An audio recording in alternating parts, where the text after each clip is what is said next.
بسم الله والصلاة والسلام على حبيبنا محمد رسول الله. واش راكم؟ ان شاء الله راكم كامل بخير وعلى خير. اليوم ان شاء الله راح نشارككم هاد الحلوى اللي بزاف بنينه. تحمر الوجه. حلوى من دون شوكولا لانه الكثير من الطلبات كانوا طلبوا مني حلويات من دون شوكولا. هاد الوصفه لكم، جربوها بزاف بنينه وراهي طوندونس بحشو بنين بزاف ومعلك. نمروا مباشره للطريقه والمقادير في نفس الوقت. هنا اولا راح نحضر العجينه. راح نحتاج 125 غرام زبده او مارغرين اللي تكون بحراره المطبخ. نضيف لها حبه بيض ونضيف 3 مغارف كبار من سكر غلاس. نضيف عطر البراليني. هنا البنات اذا ما كانش عطر البراليني نقدر نعوضه بلا فاني، لكن يعني عطر البراليني يعطيها مذاق رائع. اذا كان متوفر ديروه لانه هذه الحلوه راح تكون بالمكسرات، راح تجي بزاف بنينه. هنا راح نضيف لها 2 مغارف كبار من المكسرات تكون محمصه ومرحيه. ديروا واش عندكم البنات. انا هنا درتها باللوز، تقدروا ديروها بالكاوكاو تجي هايله. يعني مش لازم تتقيدوا بنفس المقادير، كل وحده ومقدورها.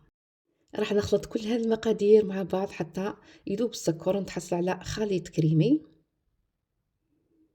هنا نقدر نستخدم الخلاط الكهربائي كما نقدر نحضرها باليد فقط. هذا هو الخليط اللي راح نتحصل عليه. راح نضيف الفرينة، نجمع بالفرينة. انا هنا البنات وزنتها 250 غرام، لكن ما درتهاش كامل، نضيف بالعقل كما نعرفوا على حساب نوعية الفرينة. راح نطم فقط بلا ما نعجن العجينة تاعي. دائما نقول لكم انه عجينة الصابلي ما نعجنوهاش هكذا باه نتحصل على عجينة تجي تذوب في الفم. هنا ضفت كمية الفرينة، بقات لي حوالي مغرف ولا 2 مغارف من الفرينة، يعني حوالي 230 غرام. العجينة تاعي ما تكونش ناشفة وما تكونش طرية بزاف. راح نشكلها مباشرة في ليمول. انا استخدمت هذا ليمول تاع الباكيت. اللي ما عندهاش ممكن تغير الشكل على حساب اللي متوفر عندها، يعني مش لازم تتقيدوا بهذا الشكل. راح ناخذ كميه من العجين ونشكلها مباشره. هنا البنات كما قلت لكم، يعني اللي راهم يتبعوني نقول لكم انه العجينه ما نخليهاش ترتاح. بعد ما نحضر العجينه مباشره نشكلها في الليمون، من بعد راح نحطها في المجمد ترتاح شويه الوقت اللي نحضر فيه الحشو. يعني كي نحط العجينه تاعي في المجمد هكذا ماهيش راح تهبط معايا كي طيب. هنا خذيت كميه من العجين نحطها داخل المول تاعي ونبدا نضغط حتى تاخذ شكل المول، وراح نحي الزوائد. كما قلت لكم البنات ما تتقيدوش بلي مول، تقدروا ديروا اي مول عندكم. هاد الكميه تخرج لنا اكثر من 30 حبه، لانه هاد لي باكيت يعني راح نحشيهم مانيش راح نلصقهم فوق بعض، راح تعطيني كميه مليحه. انا هنا البنات ما درتش كل العجينه، يعني بعد ما حضرت العجينه شكلت نصف الكميه، والكميه اللي تبقات لي احتفظت بها في المجمد. هنا بعد ما نشكل العجينه بنفس الطريقه راح نحطها في المجمد. الوقت هذا راح نحضر الحشو اللي راح نحشي به هذا الحلوى.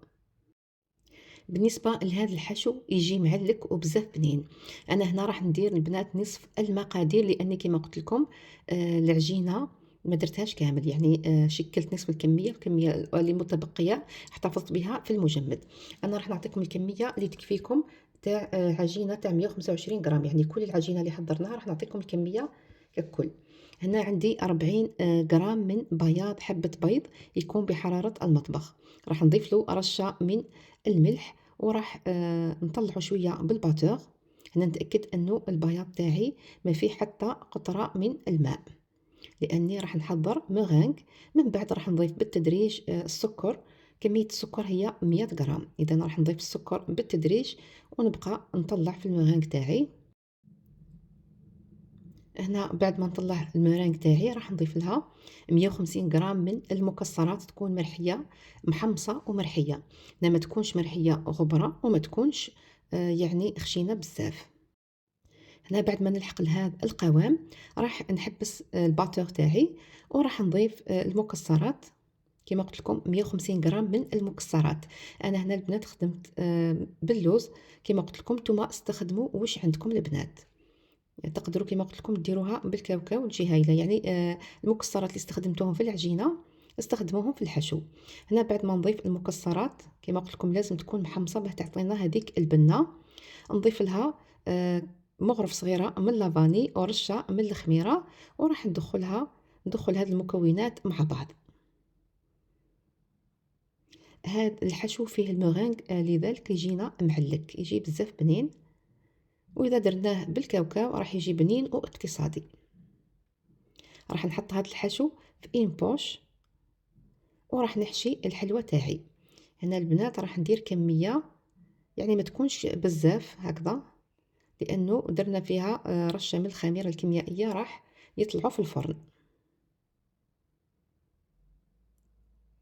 هنا العجينه راني خرجتها من المجمد، ومباشره راح نحط فيها الحشو وراح ندخلها للفرن يكون مسخن مسبقا على 170 درجه مئويه. هنا بعد ما تطيب الحلوى تاعي راح نحشيها. لكم الاختيار البنات، اما تحشوها بالبخاليني اللي كنت حضرته معكم في الوصفه السابقه، راح نحط لكم الرابط اسفل الفيديو. كما تقدروا تستخدموا الكراميل، يعني اللي ما حبتش تعب روحها ولا ما كانش عندها المكسرات تستخدم الكراميل، تجي بزاف بنينه. هنا بعد ما طابت الحلوى وخذت هذا اللون راح نخرجها من الفرن وهي مازالها دافيه. راح ندير ثقب هكذا بالموس.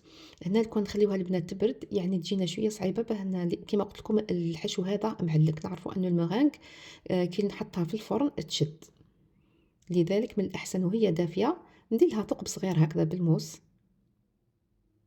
باه نحشيها. كما قلت لكم تحبوا تحشوها بالكراميل، تحبوا تحشوها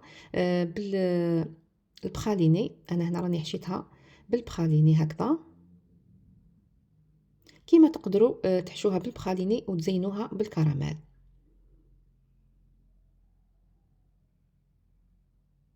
هنا بعد ما نحشي الحلوى تاعي هذيك الكمية الزائدة راح نمسحها هكذا بصبعي وراح نجوزها في المكسرات اللي تكون محمصة ومرحية في الخشين. نكمل نزين الحلوى تاعي بنفس الطريقة. التزيين من الفوق البنات خذيت حبات من اللوز اللي يكون محمص، يعني نحيتهم قبل ما نرحي اللوز تاعي. درت لهم شوية كمية من الجليكوز اللي كنت ذوبته في الميكرووند. حطيت حبات اللوز وراح لصقتهم من الفوق هكذا وزينت بالورقة الذهبية، وانتم زينوا كما تحبوا. وهذا هو الشكل النهائي للحلوى تاع اليوم.